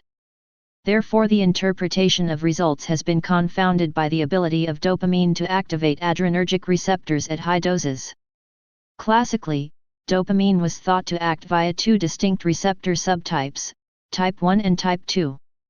Molecular cloning has now demonstrated 5 dopamine receptor subtypes, each with a unique molecular structure and gene locus. 155 Dopamine receptors are integral membrane GPCRs, and each receptor subtype has a specific pharmacologic profile when exposed to agonists and antagonists. After release from the nerve terminal, dopamine is cleared from the synaptic cleft by a specific dopamine transporter. Serotonin has long been known to play a role in GI neurotransmission. 156 The GI tract contains more than 95% of the total body serotonin, and serotonin is important in various processes, including epithelial secretion, bowel motility, nausea, and emesis. 157 Serotonin is synthesized from tryptophan, an essential amino acid, and is converted to its active form in nerve terminals. Secreted serotonin is inactivated in the synaptic cleft by reuptake via a serotonin-specific transporter. Most plasma serotonin is derived from the gut, where it is found in mucosal enterochromaffin cells and the enteric nervous system. Serotonin mediates its effects by binding to a specific receptor. There are 7 different serotonin receptor subtypes found on enteric neurons, enterochromaffin cells, and GI smooth muscle, 5-HT1 to 5-HT7. The actions of serotonin are complex. Fig 4.7.158. It can cause smooth muscle contraction through stimulation of cholinergic nerves or relaxation by stimulating inhibitory no-containing neurons. 157. Serotonin released from mucosal cells stimulates sensory neurons, initiating a peristaltic reflex and secretion, via 5-HT4 receptors, and modulates sensation through activation of 5-HT3 receptors. 156. The myenteric plexus contains serotoninergic interneurons that project to the submucosal plexus and ganglia extrinsic to the bowel wall. Extrinsic neurons activated by serotonin participate in bowel sensation and may be responsible for abdominal pain, nausea, and symptoms associated with irritable bowel syndrome. Intrinsic neurons activated by serotonin are primary components of the peristaltic and secretory reflexes responsible for normal GI function. Serotonin may also activate vagal afferent pathways and, in the central nervous system, modulates appetite, mood, and sexual function. Because of these diverse effects, it is not surprising that selective serotonin reuptake inhibitor drugs, SSRIs, commonly used to treat depression and anxiety, have prominent GI side effects when compared with placebo treatment. Serotonin and its receptor have been implicated in the pathogenesis of motility disorders of the GI tract. 159. Characterization and propelling the chyme, partly digested food. Smooth muscle. The synchronous contraction of these 2 layers of smooth muscle ultimately allows churning at these plexus, ultimately regulates the excitation or inhibition of both the circular and/or the longitudinal stimulate nerve fibers from neurons in the submucosal plexus or myenteric plexus. The information integrated brain. The cell bodies of these vagal neurons are clustered in the nodose ganglia.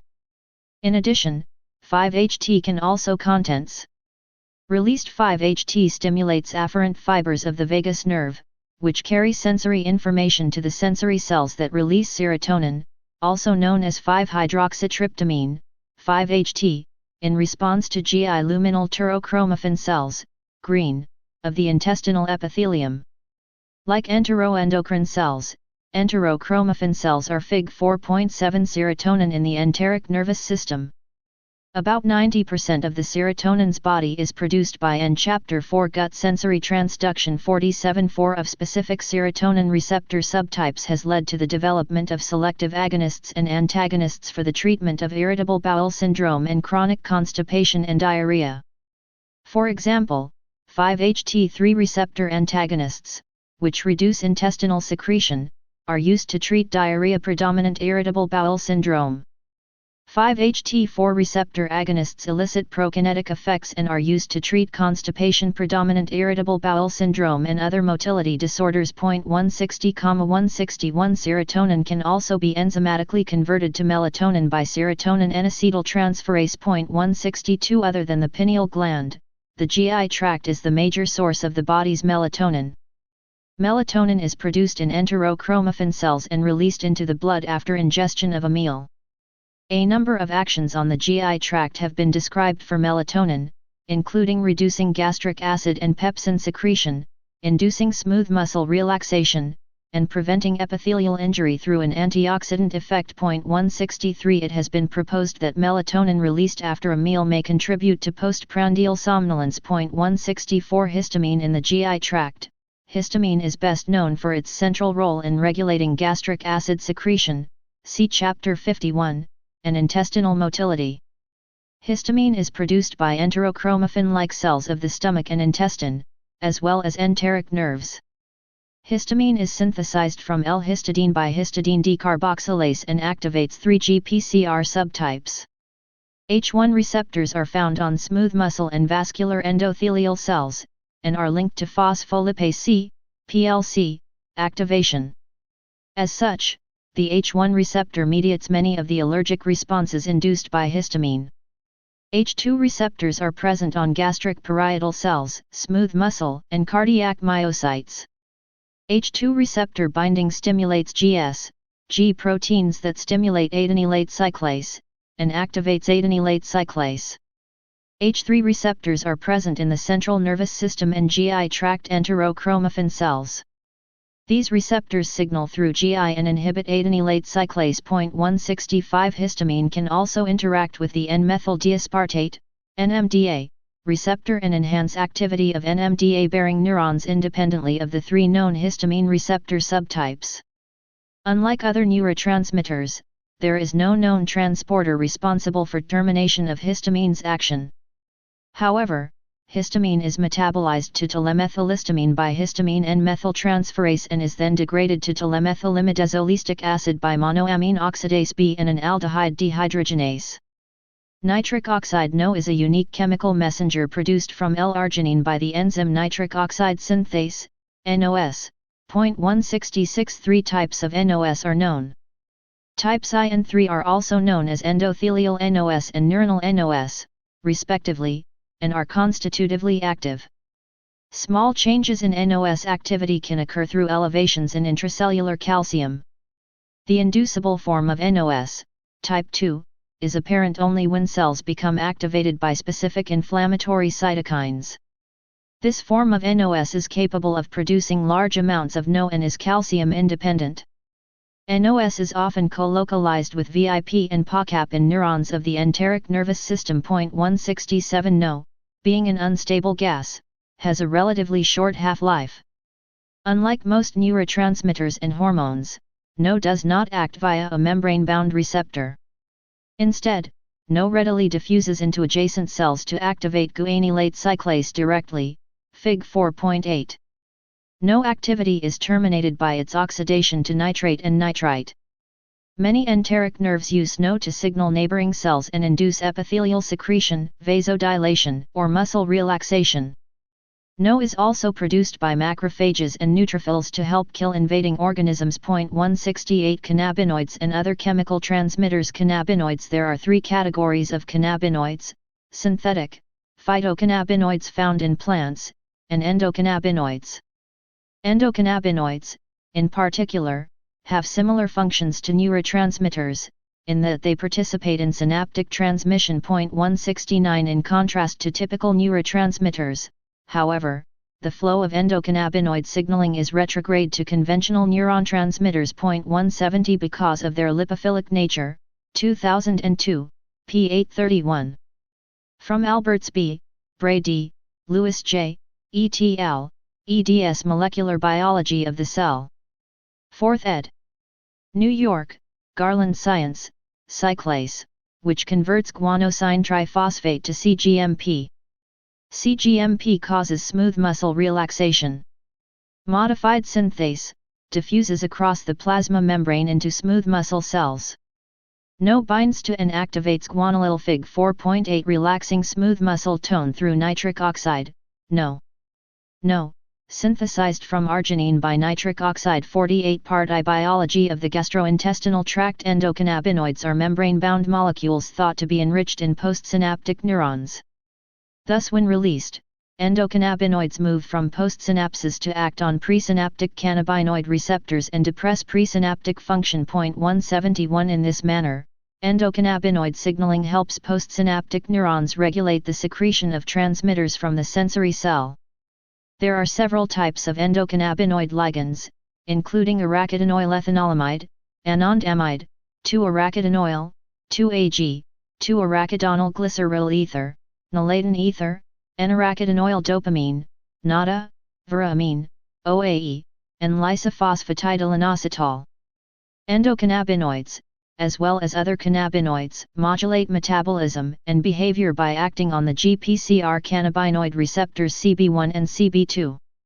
Both receptors are distributed throughout the body, although CB1 is primarily found in neurons and epithelial chemosensory cells and CB2 is mainly present in cells of the immune system. In the GI tract, CB1 receptors are also involved in counteracting pro-inflammatory responses and preventing the development of colitis. 172 In addition to activating classical cannabinoid receptors, Endocannabinoids can also stimulate GPCRs such as GPR119.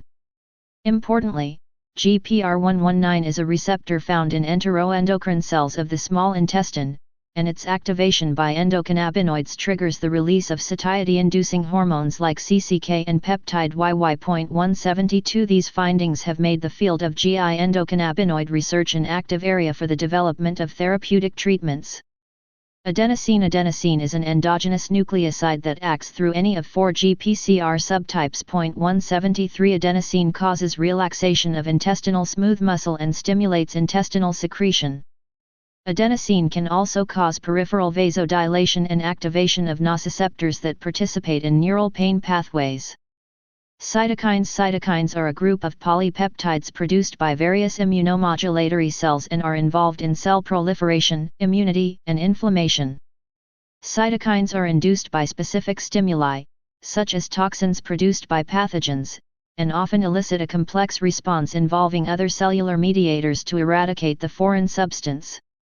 Cytokines may be categorized as interleukins, ILs, tumor necrosis factors, TNFs, lymphotoxins, interferons, colony-stimulating factors, CSFs, and others. 174 Interleukins can be further subtyped into at least 35 separate substances, IL-1 to IL-35.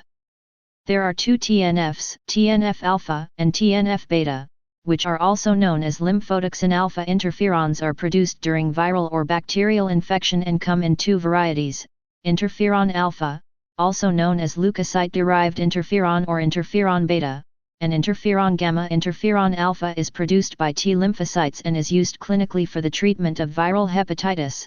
See chapters 79 and 80. The major CSFs are granulocyte mononuclear phagocyte CSF, mononuclear phagocyte CSF, and granulocyte CSF. These agents are used for chemotherapy-induced neutropenia and marrow support after bone marrow transplantation. Chemokines initiate and propagate inflammation and are of 2 groups, CXC, alpha chemokines, and CC, beta chemokines. Other cytokines, such as transforming growth factor beta, TGF-beta, and platelet-derived growth factor, PDGF, have proliferative effects. The importance of hormones and neurotransmitters. Growth and abnormal growth of the gut. Growth of GI tissues is a balance between cellular proliferation and senescence. Many factors participate in maintenance of the GI mucosa. Nutrients and other luminal factors stimulate growth of the intestinal mucosa and are necessary to maintain normal digestive and absorptive functions. Hormones and transmitters serve as secondary messengers that are normally secreted in response to food ingestion and mediate many of the nutrient effects on the GI tract. They play a key role in cellular proliferation. Alterations in intestinal proliferation are manifested by atrophy, hyperplasia, dysplasia, or malignancy. See Chapter 1. In addition to GLP-2, described previously, there are several growth factors that have important growth-promoting effects on the GI tract, including peptides of the EGF, TGF-beta, IGF, FGF, and PDGF families, hepatocyte growth factors, trefoil factors, and many cytokines, including ILS. 175 The following are outlined important properties of some of these receptors. Growth factor receptors. Growth factors regulate cellular proliferation by interacting with specific cell surface receptors. These receptors are membrane proteins that possess specific binding sites for the growth factor ligand. An unusual form of signaling occurs when the ligand interacts with its receptor within the same cell. For example, PDGF receptors present on the intracellular surface of fibroblast cell lines are activated by intracellular ligand. This process is known as intracrine signaling. Most peptide growth factors, however, interact with receptors on different cells to regulate proliferation. Growth factor receptors can be single polypeptide chains containing one membrane-spanning region, such as the receptor for EGF, or they may be composed of 2 subunit heterodimers, with one subunit containing a transmembrane domain and the other residing intracellularly but covalently bound to the transmembrane subunit. Heterodimers may also dimerize to form a receptor composed of 4 subunits, e.g., IGF receptor. Binding of the ligand to its receptor usually causes aggregation of two or more receptors and activation of intrinsic tyrosine kinase activity. Growth factor receptors also have the ability to autophosphorylate when bound to a ligand. In addition, receptor tyrosine kinase activity may phosphorylate other intracellular proteins important in signal transduction. Autophosphorylation attenuates the receptor's kinase activity and often leads to downregulation and internalization of the receptor. Mutation of the receptor at its autophosphorylation site may lead to constitutive receptor activity and cellular transformation. Growth factor receptors may couple to various intracellular signaling pathways, including adenylate cyclase, phospholipase C, calcium calmodulin protein kinases, MAP kinase, and nuclear transcription factors. Thus, growth factors play important and varied roles in most cells of the GI tract. It is not surprising, therefore, that mutations in growth factor receptors or downstream signaling proteins can lead to unregulated cell growth and neoplasia. See Chapter 1. An important action of growth factors is their ability to modulate the expression of transacting transcription factors that can regulate expression of many other genes. 176 Early response genes such as JUN and FOS are activated rapidly after ligand binding and control the expression of many other genes involved in cellular proliferation. Other important transcriptional factors include c-Myc and nuclear factor kappa B, NF-kappa B. The latter is found in the cytoplasm in an inactive form and, following ligand binding, translocates to the nucleus, where it activates other transcription factors. NF-kappa B is a key target for strategies to regulate cellular proliferation and inflammation. In its phosphorylated form RB1, originally identified in retinoblastoma, is an inhibitor of cellular proliferation that complexes with the transcription factor p53. Dephosphorylation of RB1 releases p53, which activates other genes leading to cellular proliferation. Chapter 4 Gut Sensory Transduction 49 For almost all growth factors of the GI tract exert paracrine effects. However, many growth factors also possess autocrine and even intracrine actions. It has become apparent that growth factors and other signaling molecules secreted into the lumen of the gut can have important local biological actions. Distant effects of growth factors found in the circulation may be important for growth of certain types of cancers, particularly lung and colon cancer. Epidermal growth factor (EGF) was the first growth factor to be discovered. It is the prototype for a family of growth factors that are structurally related and have similarly related receptors. Other members of the family include TGF-alpha, amphiregulin, and heparin-binding EGF. EGF is identical to urogastrone, originally isolated from urine, which was shown to inhibit gastric acid secretion and promote healing of gastric ulcers. EGF is secreted from submaxillary glands and Brunner glands of the duodenum. It is likely that EGF interacts with luminal cells of the GI tract to regulate proliferation. EGF has important trophic effects on gastric mucosa, and the wide distribution of EGF receptors suggests that EGF has mitogenic actions on various cells throughout the gut. The EGF receptor has been reported to be responsible for gastric hyperplasia in patients with Dreyer disease. 177 Moreover, 2 patients were effectively treated with a monoclonal antibody that blocks ligand binding to the EGF receptor. 178 EGF receptors are considered important targets for the experimental treatment of human cancer based on the evidence that they play a critical role in the growth and survival of certain tumors. Monoclonal antibodies as well as small tyrosine kinase inhibitors have been undergoing clinical evaluation for the treatment of human tumors. 179 Transforming growth factor alpha TGF-alpha is produced by most epithelial cells of the GI tract and acts through the EGF receptor. Therefore it shares trophic properties with EGF. It is believed to play a key role in gastric reconstitution after mucosal injury. Moreover, it appears to be important in intestinal neoplasia because most gastric and colon cancers produce TGF-alpha, see chapters 54 and 127. Transforming growth factor beta, a family of TGF-beta peptides, exerts various biological actions, including stimulation of proliferation, differentiation, embryonic development, and formation of extracellular matrix. 180 In contrast with the TGF-alpha receptor, there are three distinct TGF-beta receptors. 181 TGF-beta modulates cell growth and proliferation in nearly all cell types and can enhance its own production from cells. It is likely that TGF-beta plays a critical role in inflammation and tissue repair. TGF-beta augments collagen production by recruitment of fibroblasts through its chemoattractant properties.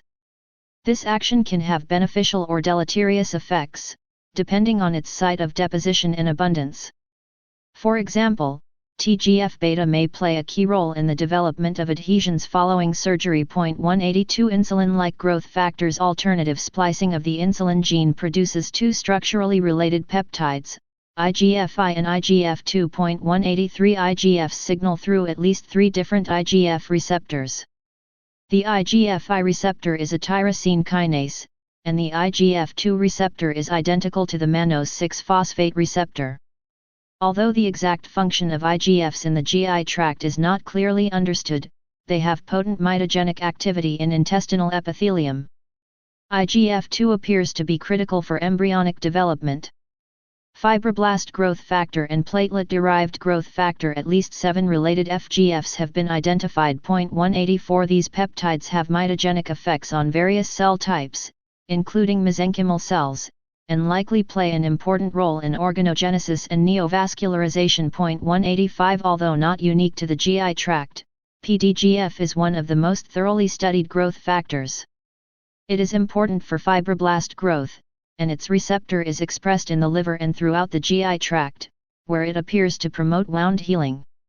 Trefoil factors, PS2, spasmolysin, and intestinal trefoil factor, also known as TTF1, 2, and 3, respectively, are a family of proteins expressed throughout the GI tract. 186 They share a common structure, having 6 cysteine residues and 3 disulfide bonds, creating a cloverleaf appearance that stabilizes the peptide within the gut lumen.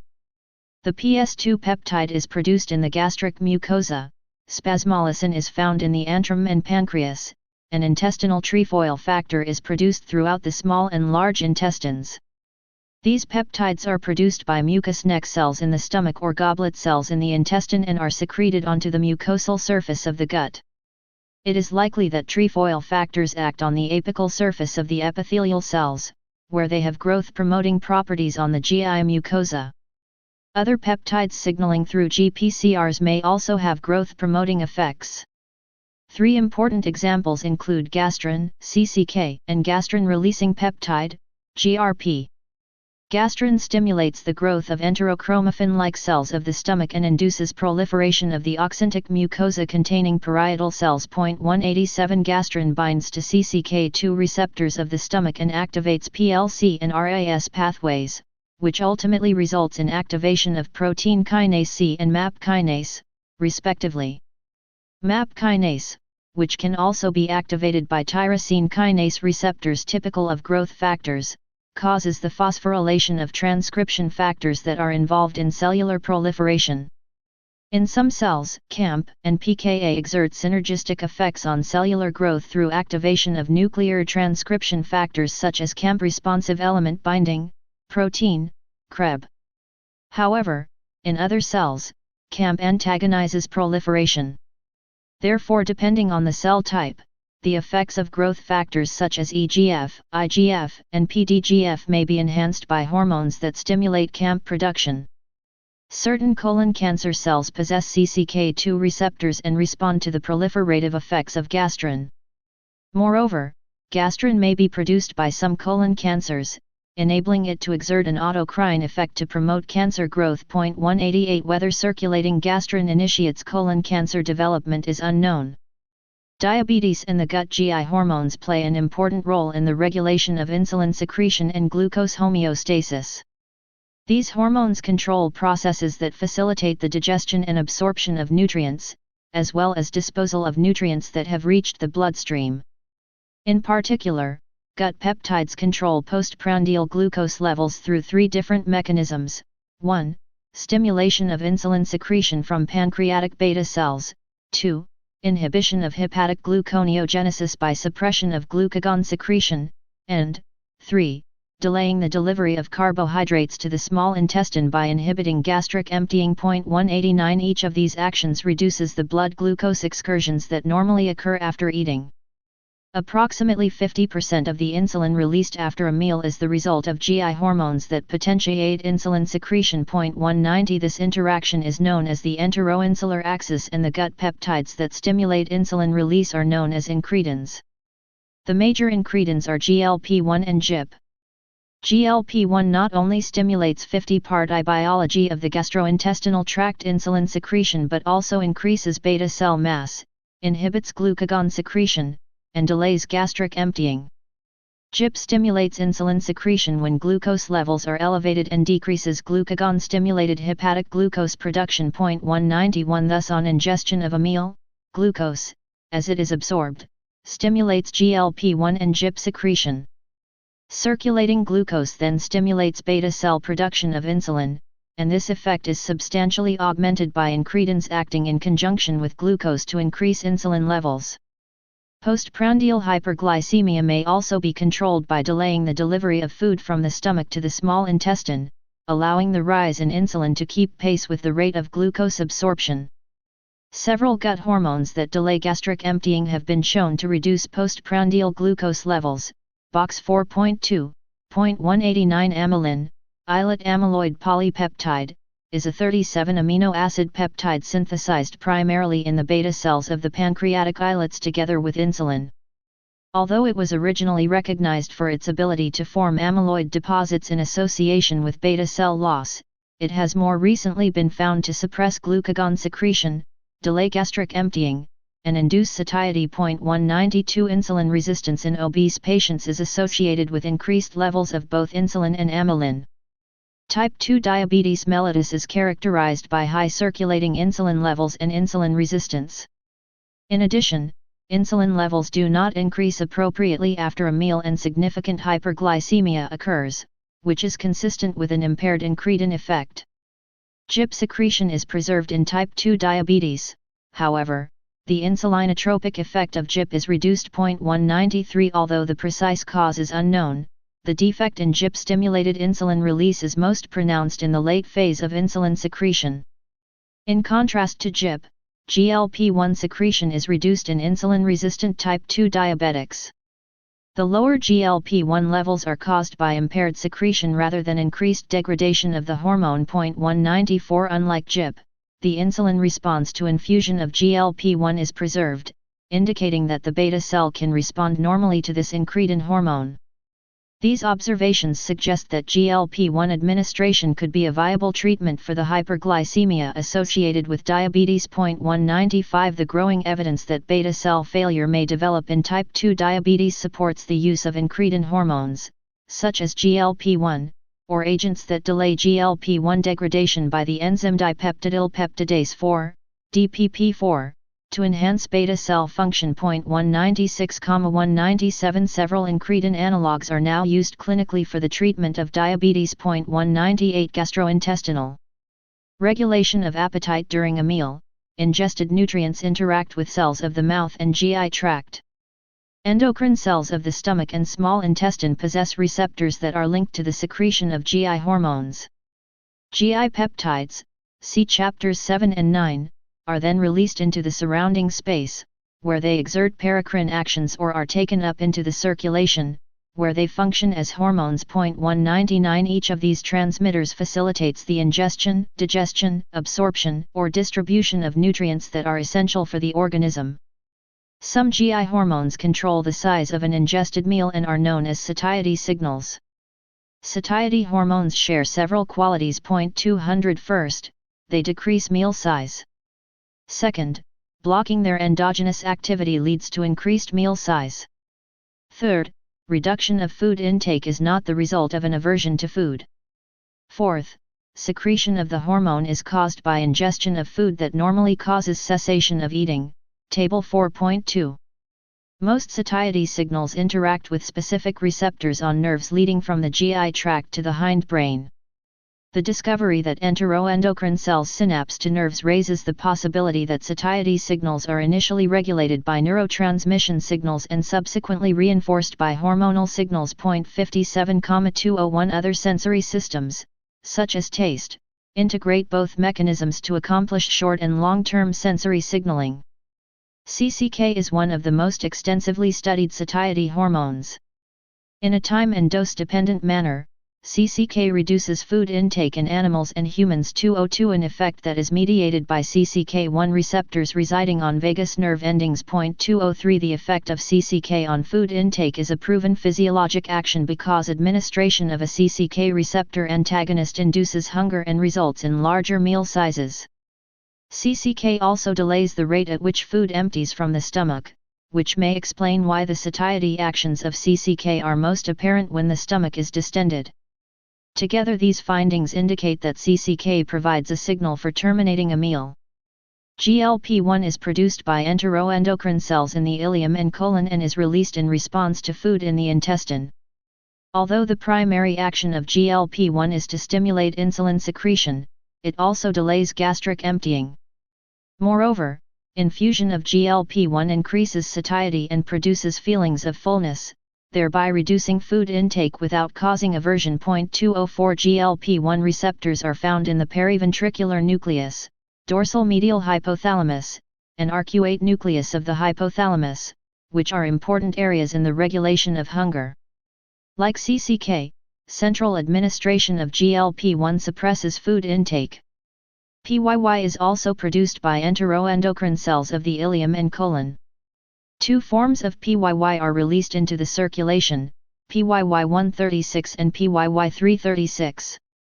PYY136 binds to all subtypes of the neuropeptide Y family of receptors, whereas PYY336 has strong affinity for the Y2 receptor. When administered to animals, PYY336 causes a reduction in food intake, and mice lacking the Y2 receptor are resistant to the anorexigenic effects of PYY336, indicating that PYY336 signals satiety through this receptor. 205 PYY336 has been shown in humans to decrease hunger scores in caloric box 42 GI peptides that regulate postprandial blood glucose levels, stimulate insulin release, glucagon-like peptide 1, glucose-dependent insulinotropic peptide, gastrin-releasing peptide. Cholecystokinin potentiates amino acid-stimulated insulin release, gastrin, in presence of amino acids. Vasoactive intestinal peptide potentiates glucose-stimulated insulin release. Pituitary adenylate cyclase activating peptide potentiates glucose-stimulated insulin release.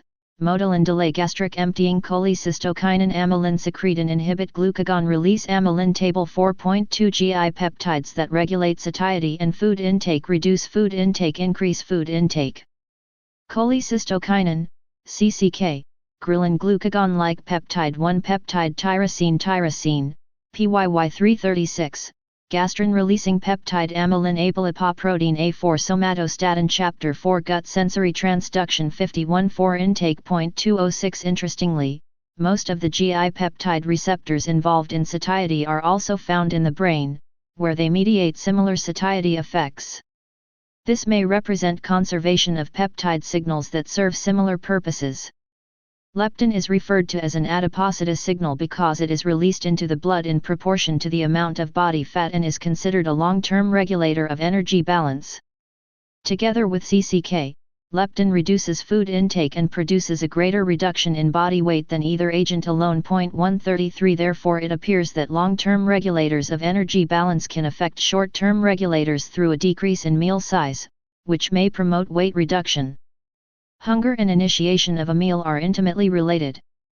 Ghrelin is intriguing because it is the only known circulating GI hormone that has orexigenic effects. 149 Produced by the stomach, ghrelin levels increase abruptly before the onset of a meal and decrease rapidly after eating, suggesting that it signals initiation of a meal. Consistent with this role are studies demonstrating that administration of antighrelin antibodies or a ghrelin receptor antagonist suppresses food intake. 207 It is not known if ghrelin is responsible for the hunger pains and audible bowel sounds that occur in people who are hungry. Bariatric surgery, in particular Roux-en-Y gastric bypass, is the most effective procedure for long-term weight loss in morbid obesity. Although it had been assumed that weight loss accompanying this procedure was the result of reduced gastric capacity and calorie malabsorption, recent evidence of reduced ghrelin release and exaggerated PYY release after a meal has suggested that hormonal factors may contribute to reduced calorie intake. 208.